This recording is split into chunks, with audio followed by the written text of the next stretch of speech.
Irmãos, bom dia. Graça e paz do Senhor Jesus. Nessa manhã, eu quero fazer uma reflexão daquele famoso versículo que está escrito lá no livro de Hebreus, capítulo 11, versículo 1. Vocês se lembram?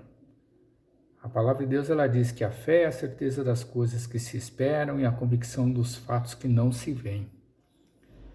Só que, normalmente, nós olhamos sobre uma ótica só, né? Na maioria das vezes.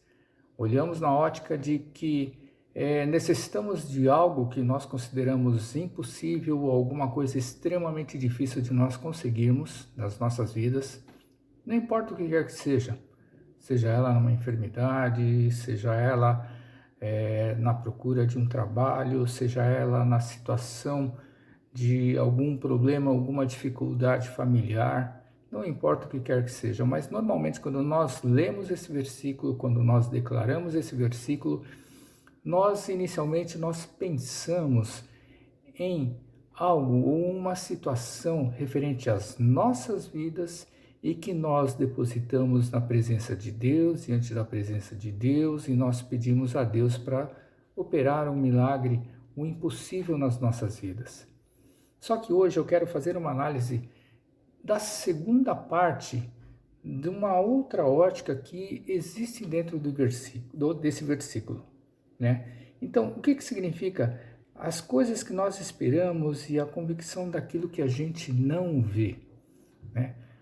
Se eu for olhar para uma outra ótica, sabe, daquilo que o escritor de Hebreus ele estava falando acerca do outro lado, daquilo que Deus ele tem preparado para nós. Quando a gente fala em esperança, normalmente nós falamos em esperança acerca das coisas para a nossa vida. Mas a Bíblia, quando ela muitas vezes trata acerca da esperança, ela fala na esperança da salvação, na esperança da volta de Jesus, na esperança da vinda do Senhor, para chegar e buscar os seus, buscar a nós que fazemos parte do seu povo para viver a eternidade. E é essa certeza que tem que permear a nossa vida em todo momento, ou seja, a partir do momento em que nós cremos em Jesus, a partir do momento que nós conhecemos a sua palavra, a partir do momento que nós seguimos os seus caminhos, sabe, nós temos que ter a certeza de que um determinado dia na nossa vida, Jesus ele vai voltar, ele vai tomar para si nós que fazemos a parte do seu povo, nós que somos seus, nós que, sabe, recebemos o direito, recebemos de graça de Deus a salvação de nós podermos um dia morar na eternidade com o Pai, com o Filho, com o Teu Santo Espírito. Só que para explicar um pouquinho melhor essa convicção, eu quero usar esse mesmo capítulo de Hebreus, sabe, nos versículos que estão um pouco mais à frente, que está lá a partir do versículo 4 e vai até o versículo 7. Então, se você tiver a sua Bíblia, a sua palavra de Deus, acompanhe juntamente comigo esses versículos que nós vamos ler agora. Então, 11:4 diz assim, né, ele fala sobre os exemplos da fé tirados do Antigo Testamento, os primeiros heróis da nossa fé. Diz assim no versículo 4, pela fé, Abel ofereceu a Deus mais excelente sacrifício do que Caim, pelo qual obteve testemunho de ser justo, tendo a aprovação de Deus quanto às suas ofertas. Por meio dela, também mesmo depois de morto, ainda fala. Pela fé, Enoque foi trasladado para não ver a morte. Não foi achado porque Deus o trasladara, pois antes da sua trasladação, obteve testemunho de haver agradado a Deus. De fato, sem fé é impossível agradar a Deus, porquanto é necessário que aquele que se aproxima de Deus creia que Ele existe e que se torna galardoador dos que o buscam. Pela fé, Noé, divinamente instruído acerca de acontecimentos que ainda não se viam e sendo temente a Deus, aparelhou uma arca para a salvação de sua casa, pela qual condenou o mundo e se tornou herdeiro da justiça que vem da fé. Então, irmãos, nesses versículos que nós fizemos a leitura agora, ele vai falar sobre 3 personagens, 4, alguém que está subentendido, que é Jesus Cristo. Ele vai falar da vida de Abel, Enoque e Noé. Se nós formos ler lá no livro de Gênesis, a partir do capítulo 4, a gente vai ver, sabe, que alguns poucos versículos falando sobre a vida de Abel. Mas o que ele vai citar, né, nesse capítulo 11 de Hebreus, ele vai falar acerca da oferta que Abel deu a Deus. Então, se vocês se lembrarem da vida de Abel e de seu irmão Caim, a gente vai ver que a Bíblia ela vai dizer que Abel, ele chegou e morreu porque Caim o matou. Quando você vai chegar e você vai ver acerca das ofertas que cada um deu e ofereceu a Deus, você vai ver lá no capítulo 4 de Gênesis que é assim, né, no versículo 3, que Caim ele trouxe do fruto da terra, ele era um agricultor, ele diz que ele trouxe uma oferta a Deus. Abel, por sua vez, ele trouxe dos primogênitos do seu rebanho e da gordura desses. Então, qual foi a diferença entre uma oferta e a outra? Parece que a gente não vê diferença nenhuma. E muitos vão falar acerca, né, de que Abel ele trouxe a oferta, né, do sangue dos seus animais. Não está errado isso aí. Mas olha só que a Bíblia ela diz que Caim ele trouxe uma oferta. Abel ele trouxe a oferta. O que significa a oferta? Abel ele separou do melhor daquilo que ele tinha, do melhor daquilo que, sabe, era o produto do seu trabalho. E qual era o melhor? Né? Pela versão revista e corrigida vai dizer que Abel ele chegou e trouxe dos primogênitos do rebanho das suas ovelhas. Na revista atualizada vai dizer que Abel ele trouxe das primícias do seu rebanho, ou seja, ele trouxe o melhor. E o que é o melhor? Imagina o seguinte, quando um pai, quando um casal ele chega e vai ter um filho ou ter vários filhos, sabe, o primogênito, aquele que veio em primeiro lugar, é o melhor do fruto do relacionamento desse casal. A mesma coisa é Abel, sabe, do trabalho dele, ele trouxe, sabe, o que era o melhor do trabalho dele, o que não era a ovelha, o animal mais forte que tinha dentro do seu rebanho, não, poderia até ser, sabe, a questão do primogênito, mas ele chegou e separou, sabe, do produto do seu rebanho, dos primogênitos, sabe, da criação, sabe, do cruzamento do macho e da fêmea, ele trouxe desses primogênitos, ou seja, aquilo que era o mais novo, aquilo que era o melhor daquele rebanho naquele momento, Abel foi e chegou e sacrificou a Deus. E voltando lá para o livro de Hebreus, quando a gente chega e lê, sabe, que ele recebeu a aprovação das suas ofertas, que mesmo depois de morto, ele ainda fala. Então a Bíblia ela vai falar o seguinte, ela vai mostrar para a gente, sabe, que a qualidade, a oferta que Abel ele trouxe a Deus, vai falar muito, sabe, da integridade da sua vida, vai falar muito da visão que ele tinha a Deus, dele chegar e oferecer a Deus o melhor daquilo que ele tinha recebido de Deus na sua vida. O que a gente vai aprender, sabe, com o que diz ali que depois de morto ele ainda fala, depois de morto o sangue de Abel, ele ainda fica falando. Eu vou entender o seguinte, irmãos, que na nossa vida e na nossa caminhada com Deus, sabe, Deus, ele, na sua soberania toda, ele está olhando para tudo aquilo que a gente faz, e a gente tem que chegar e sempre tentar fazer o melhor da nossa vida para Deus, o melhor da nossa vida para o nosso próximo. A gente chega e a gente sabe que nós não somos eternos aqui nesse mundo, somos eternos para viver com Deus na eternidade. Nesse mundo, a nossa vida ela tem uma limitação, não importa o tempo que nós vamos viver, mas esse tempo que Deus ele deu para as nossas vidas nesse mundo, no tempo que nós temos, no tempo de Deus, para cada um de nós temos que sempre fazer o melhor para Deus, o melhor para o nosso próximo, sabe? Nós temos que chegar e fazer as coisas com excelência nas nossas vidas. E depois que a gente partir desse mundo, irmão, as coisas que vão ficar, as coisas que as pessoas depois vão ver, sabe? Nós temos que deixar um legado que vai marcar boas lembranças, um legado que vai chegar e vai marcar, sabe? Tudo aquilo que Deus ele nos proporcionou, tudo aquilo que Deus ele nos propiciou para fazermos nessa vida. Tudo isso daí, né? Vai ter que chegar e criar uma marca onde as pessoas lá no futuro elas vão chegar e vão olhar com olhos de alegria, vão nos olhar com olhos de que Deus esteve no controle das nossas vidas em todo o tempo.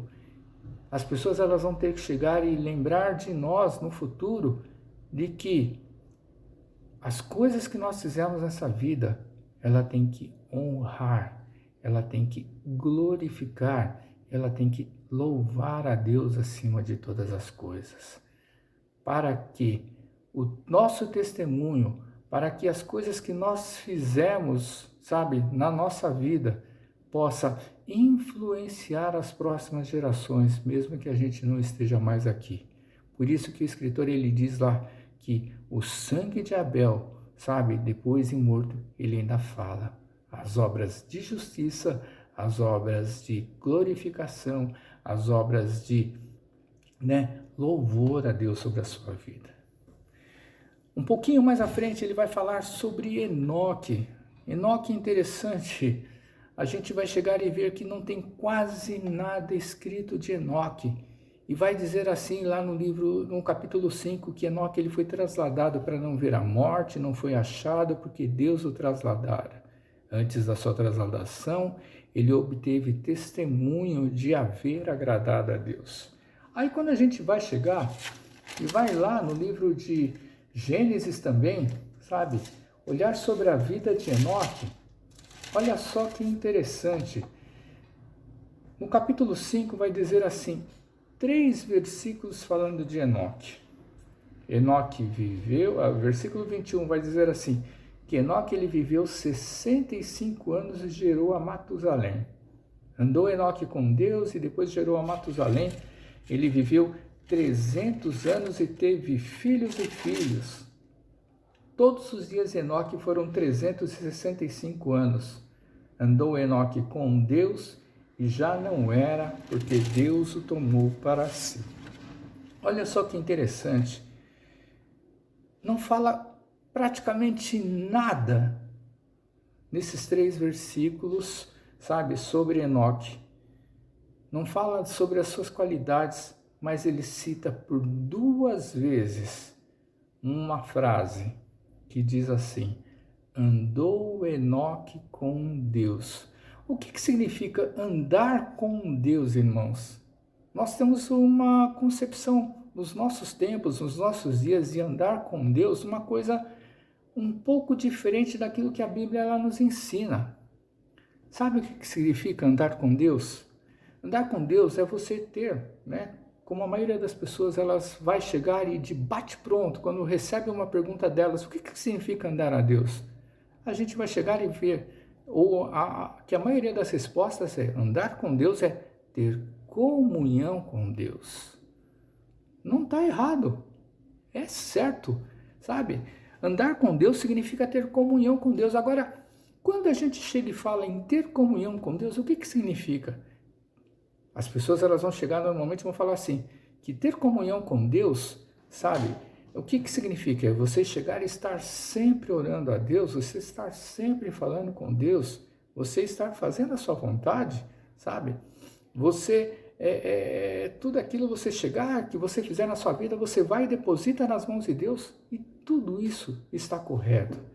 Só que a Bíblia ela vai ensinar que andar com Deus e ter comunhão com Deus, ela tem uma outra virtude, uma outra qualidade que a gente esquece, que a gente não se lembra, mas é a gente ser obediente a Deus em todos os momentos da nossa vida.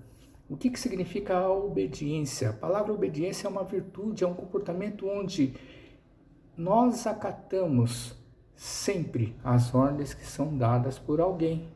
Ou seja, nós sermos obedientes a Deus, é nós chegarmos e nós fazermos tudo de acordo com a vontade de Deus. O que significa esse andar com Deus na vida de Enoque? Significa o seguinte, irmãos, que ele foi um homem justo, um homem íntegro, um homem honesto, e que em toda a sua vida, porque lá diz assim, que Enoque ele viveu 65 anos e ele andou com Deus, e depois que ele teve um filho, ou seja, mesmo ele tendo um primogênito dele, sabe, que ele gerou Matusalém, e Matusalém, conforme os registros bíblicos, ele é um homem que mais viveu sobre a face dessa terra. Matusalém viveu 969 anos de idade. E que mesmo depois que ele teve, sabe, uma bênção de Deus, sabe, que foi gerado dele próprio, que foi o seu filho, Enoque continuou andando com Deus em toda a sua vida. E aí, voltando lá para o livro de Hebreus, capítulo 11, versículo 5, vai dizer assim, que ele agradou a Deus.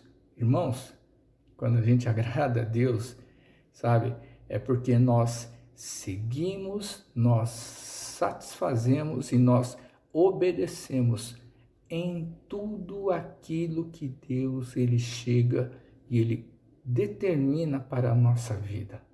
Agora vamos pensar uma coisa. Será que você é obediente? Será que eu sou obediente a Deus em tudo aquilo que nós vivemos na nossa vida? Você já se imaginou quando alguém pisa no calo do seu pé e aquele negócio lhe dói?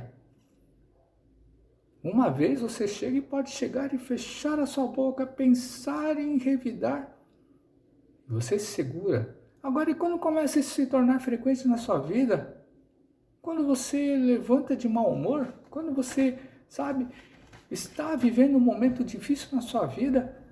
Será que você chega e, quando alguém pisa no calo do seu pé, você consegue ficar de boca fechada e você abençoar ainda essa pessoa, essa vida? Quando você está dirigindo no meio do trânsito, será que quando você leva aquela fechada num dia que você está extremamente irado, extremamente nervoso, será que você consegue chegar de dentro do seu carro, ainda você chegar e falar, vai na paz e vai na fé, que Deus te abençoe? Ou você chega e você, no momento de ira, no momento de fúria, no momento de raiva, você vai atrás daquela pessoa e revida e se vinga daquela fechada que você levou? No seu local de trabalho, sabe? Quantas e quantas vezes alguém não chegou e não puxou seu tapete? Quantas e quantas vezes, sabe, um colega de trabalho seu, ele chegou e para conseguir uma promoção, conseguir chegar e ficar numa posição extremamente boa diante do seu chefe, do seu patrão, não pisou em você?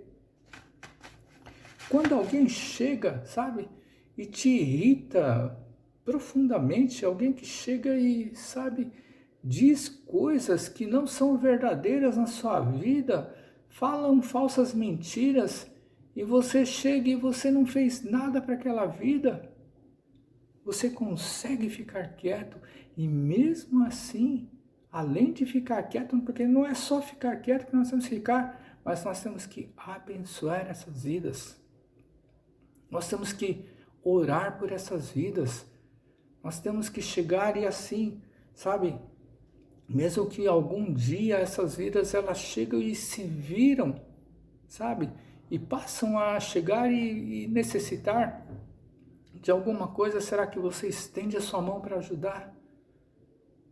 Uma vez ou outra a gente consegue, mas sempre, porque o ato de obediência, sabe, não diz que nós temos que ser obedientes a Deus de vez em quando, não diz que nós temos que ser obedientes a Deus somente dentro da igreja.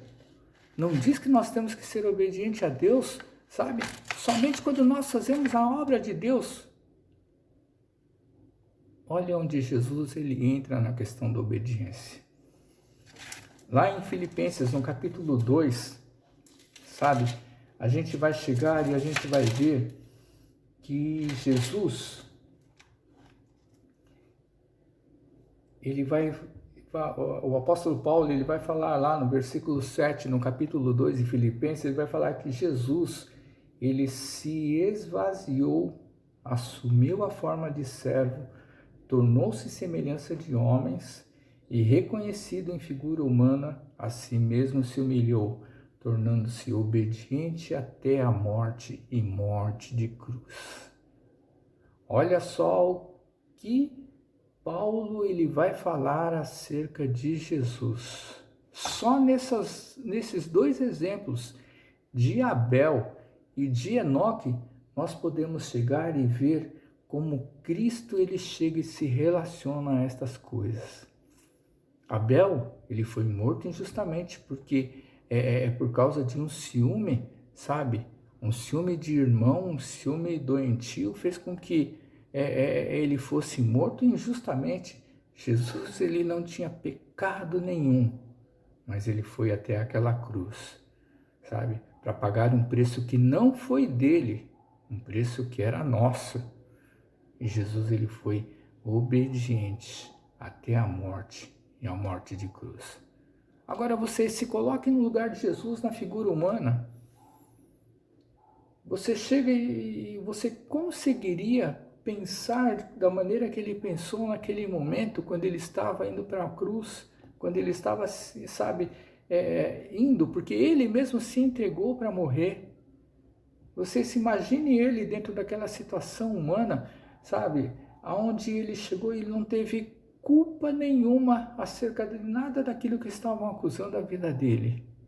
Mas mesmo assim, ele chegou e ficou calado, ele sofreu para que nós pudéssemos ter vida, para que nós pudéssemos ser redimidos por aquele momento, por aquela situação que ele chegou e tomou o nosso lugar naquela cruz, porque nós é que deveríamos morrer. Mas Jesus, ele foi para aquele lugar, para aquela cruz, em obediência a quem? Não foi a nós, irmãos. Em obediência a Deus, o Pai. Que ele foi fiel até o final.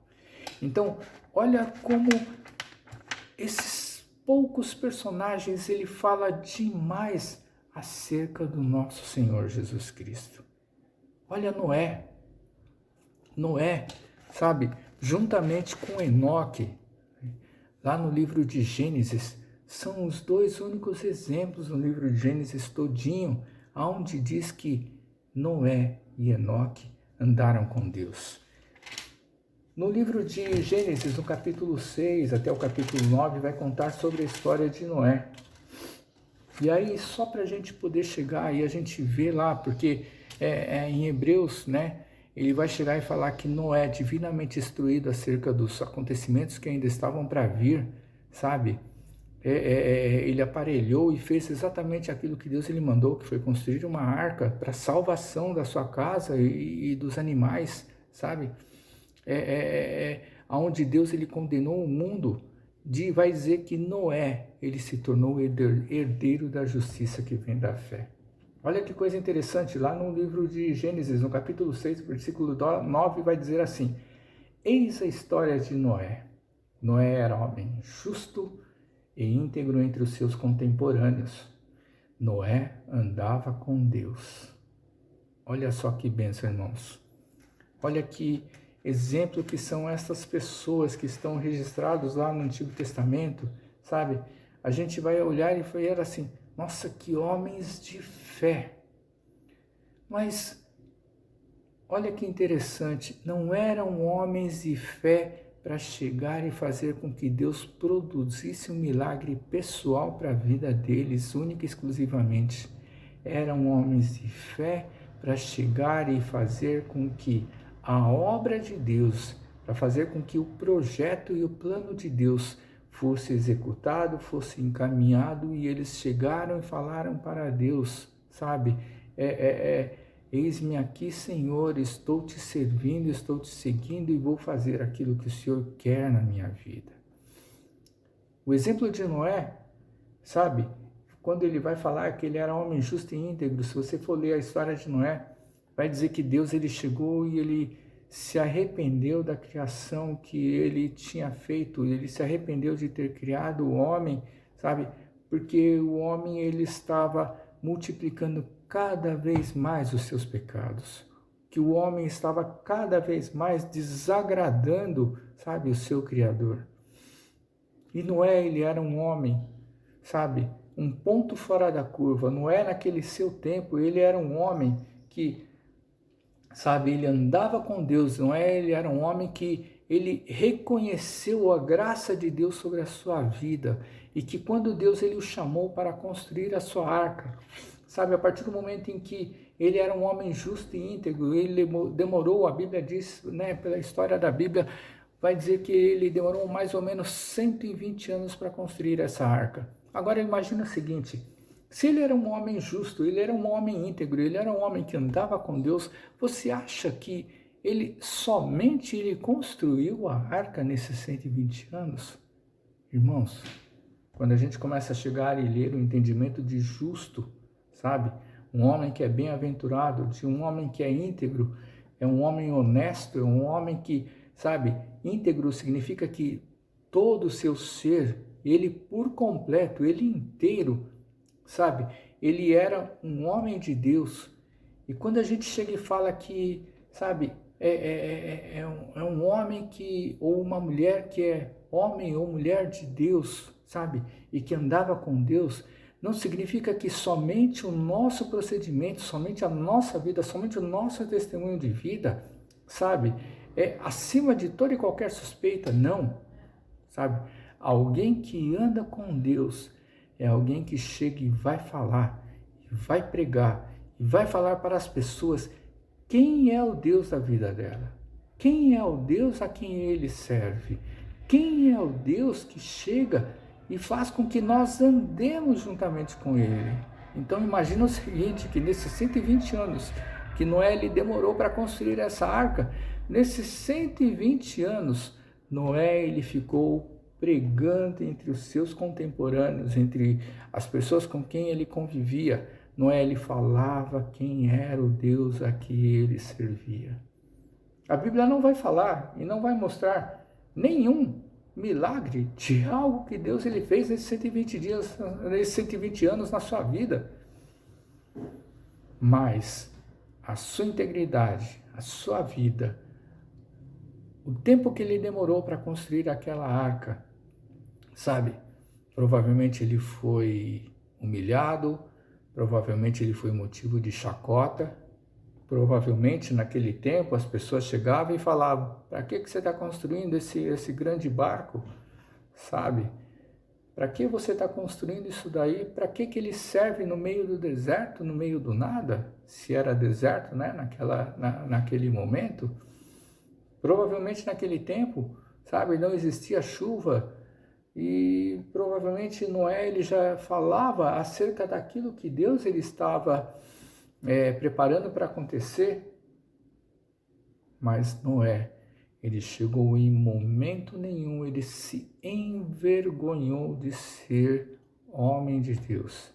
Em momento nenhum, ele chegou e deixou de acreditar naquilo que Deus ele falou para a sua vida. E quantas vezes, irmãos, no meio das situações, no meio das dificuldades que a gente vive na nossa vida, quantas vezes nós chegamos a nos desanimar no meio da caminhada. E a gente só não para no meio da caminhada porque o Espírito de Deus, porque Deus ele chega e coloca um anjo na nossa vida, sabe? Um irmão, um abençoado, uma irmã, para chegar e nos dar um empurrão para a gente continuar a nossa caminhada de fé, a nossa caminhada, sabe, diante da presença de Deus. Quantas vezes alguém chega e no momento de abatimento da sua vida, alguém chega e vem dar um empurrão, cutucando a sua vida para a gente chegar e olhar para cima, olhar para o alto, lembrar que Jesus ele já pagou um preço para as nossas vidas, sabe? Lembrar que Jesus, tudo aquilo que nós tínhamos que sofrer na nossa vida, Jesus ele já sofreu. Não é o sofrimento da dor física, não é o sofrimento da perda, não é o sofrimento do desemprego, não é o sofrimento do relacionamento, mas o sofrimento que nós estamos devendo a Deus por causa dos nossos pecados. O sofrimento que nós, para nos arrependermos, para nos consertarmos com Deus, nós teríamos que entregar a nossa vida. Jesus, ele pagou esse preço para que, quando fosse quitado essa nossa dívida com Deus, que ela já é quitada já, a partir do momento em que nós recebemos a graça de Deus, a salvação nas nossas vidas, sabe? Para que essa dívida, sabe, ela fosse cancelada pelo sangue de Jesus sobre as nossas vidas. Então, irmãos, comece a olhar esse versículo 1 do capítulo 11 de Hebreus, sabe, de uma outra ótica. A esperança e a convicção de que um dia Jesus vai voltar, irmãos. De que um dia Jesus, ele vai voltar para nos buscar, para que a gente possa morar na eternidade. A nossa vida, estamos vivendo hoje aqui, mas isso não significa que nós somos desse mundo. Jesus, ele falou, nós estamos no mundo, mas nós não somos do mundo, porque um dia ele vai voltar para chegar e resolver todas as coisas, para chegar e colocar um fim em tudo, sabe, entre o bem e o mal. E nós que estamos nesse meio do caminho, nós já recebemos, sabe, nas nossas vidas, pelo sangue de Cristo, a salvação, a graça que Deus, ele deu nas nossas vidas, de nós podermos morar na eternidade. Então, estes 3 exemplos, lembrem na sua vida. Abel, ele sacrificou o melhor, ele deu a Deus o melhor do produto do seu trabalho. Jesus, por um outro lado, ele se deu ele deu a si, sabe, como o melhor para Deus, para que nós pudéssemos ser ricos, abençoados e, acima de tudo, nós pudéssemos adentrar na eternidade com ele.